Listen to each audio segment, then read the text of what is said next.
Welcome to Daily Dose of Knowledge, and today we talk about the one emotion that has controlled every decision you have ever made. Fear is not a weakness. It is the oldest survival system ever built by nature. But in the modern world, it has been hijacked by media, by power, by your own mind. And understanding exactly how it works is the first step to taking it back. The brain processes fear in a region called the amygdala, two almond-shaped clusters of neurons buried deep inside your skull. The amygdala operates faster than conscious thought. It receives sensory information before it reaches the cortex. Before you have registered what you are looking at, your body is already responding to it. Heart rate accelerates, pupils dilate, blood floods the large muscle groups, digestion shuts down. The entire body reorganizes itself around one priority. Survive this moment. This response takes approximately 12 milliseconds. No thought required, no permission granted. The system fires before the thinking brain has any say. Neuroscientist Joseph LeDoux called this the low road, the direct neural pathway from threat to response. It bypasses rational processing entirely. The high road is slower. It evaluates whether the threat is actually real. But by the time it delivers its verdict, the low road has already moved the body. This is why you flinch at a stick before you see it is not a snake. The system was not built for accuracy. It was built for speed. When the amygdala fires, it floods the body with cortisol and adrenaline. And simultaneously, it shuts down the prefrontal cortex, the part of you that thinks clearly. Fear does not just make you react faster, it makes you think worse. The brain under fear narrows its focus to the immediate threat. It loses access to nuance, to context, to consequence. This is called tunnel vision, and it is not a metaphor. The visual cortex literally narrows its field of processing under acute fear. You see less of what is around you and more of what is threatening you. Not all fear is the same. The first type is innate fear. Responses present at birth heights, loud noises, certain shapes in the dark. Pre-installed by evolution because they consistently predicted death. The second type is conditioned fear. Fear learned through experience. A dog bite creates a fear of dogs. A parent's panic at spiders transfers to the watching child. The amygdala encodes these associations with terrifying efficiency. One exposure to genuine terror can create a lifetime response.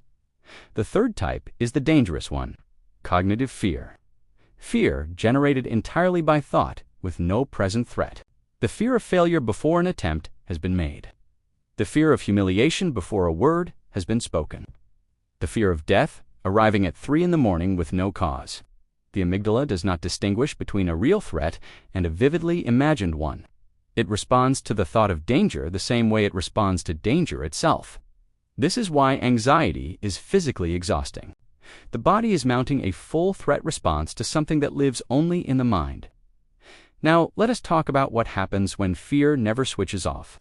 In healthy threat response, the amygdala fires, the body mobilizes, the threat passes, the system returns to baseline.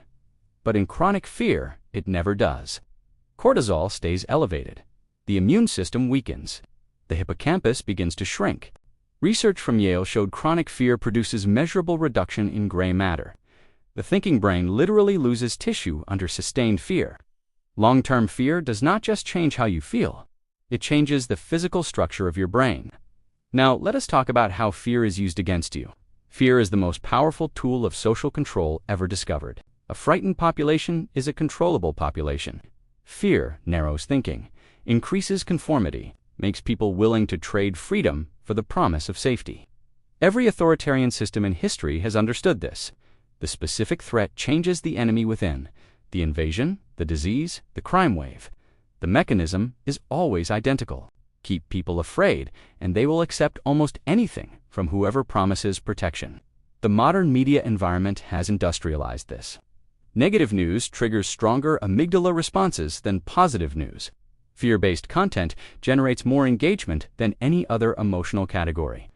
Platforms that survive on attention have every incentive to maximize your fear.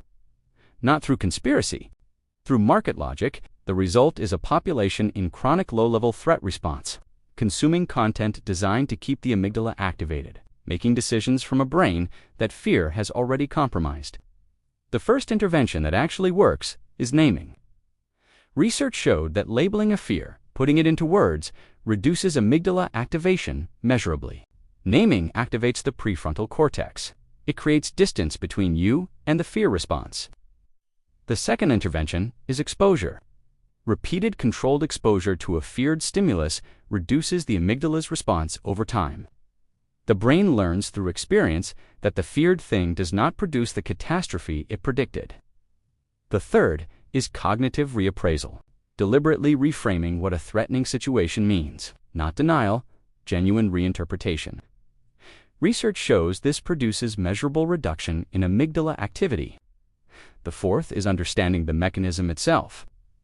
The person who knows fear suppresses rational thought can compensate. They build in delay. The pause before the decision, the breath before the action, they recognize tunnel vision when it arrives and deliberately widen the frame. Fear is not your enemy. It is the oldest ally you have.